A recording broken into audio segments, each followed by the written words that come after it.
The relationship between casinos and the mob, also known as organized crime, has a long and complex history. In the early 20th century, the mob played a significant role in the development and operation of casinos in the United States, particularly in Las Vegas. During this time, Las Vegas was a small desert town with few attractions and limited economic opportunities.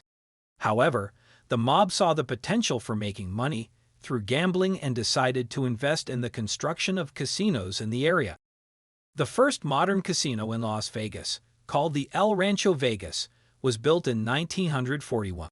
This was followed by the opening of the Flamingo in 1946, which was owned and operated by infamous mobster Benjamin Bugsy Siegel. The success of these early casinos helped to establish Las Vegas as a major gambling destination, and more casinos began to pop up in the city. The mob played a significant role in financing and operating these casinos, and they often used their influence and connections to protect their interests and maintain control of the industry. However, the relationship between casinos and the mob began to change in the 1960s with the passing of stricter gambling laws and increased government regulation.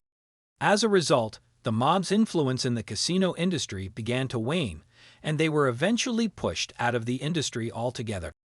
Today, casinos in the United States are heavily regulated and monitored by the government, and the involvement of organized crime in the industry is largely a thing of the past. However, the legacy of the mob's involvement in the casino industry lives on, and it remains a fascinating and intriguing part of the history of gambling in the United States. Benjamin Bugsy Siegel was a notorious American mobster who played a significant role in the development of the modern casino industry in Las Vegas.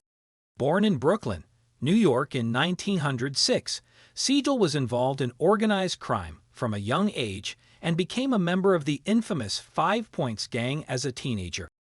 In the 1930s, Siegel made a name for himself as a hitman and enforcer for the mob, and he was known for his violent temper and ruthless tactics. However, it was his involvement in the casino industry that would ultimately earn him lasting fame. In the 1940s, Siegel was approached by his superiors in the mob to help finance and develop a casino in Las Vegas. At the time, Las Vegas was a small desert town with few attractions, and the mob saw the potential for making money through gambling. Siegel jumped at the opportunity and set to work building the Flamingo, the first modern casino in Las Vegas. He poured millions of dollars into the project, and it quickly became a lavish resort that attracted high rollers from around the country.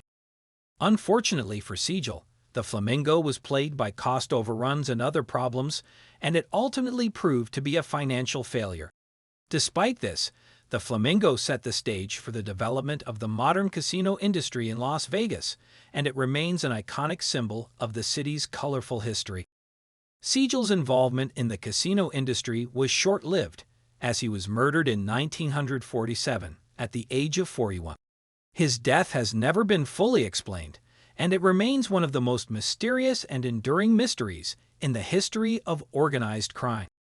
Despite his violent and criminal past, Siegel is often remembered as a pioneer in the casino industry, and his legacy lives on in the many casinos that continue to operate in Las Vegas today. After Siegel's untimely death in 1947, the Flamingo was sold to a group of investors who continued to operate it as a casino. Today, the Flamingo is owned by the Hilton Corporation, and it remains one of the most popular and iconic casinos in Las Vegas.